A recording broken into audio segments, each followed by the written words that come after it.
ముద్దబంతి పువ్వమ్మా పొద్దు పడుకున్నావమ్మా సందెకడ సూర్యుడు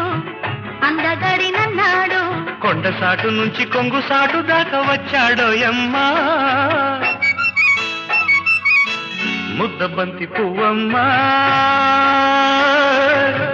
పొద్దు పడుకున్నావమ్మా సందెకడ సూర్యుడు అందగడినన్నాడు కొండసాటు నుంచి కొంగుసాటు దాకా వచ్చాడోయమ్మా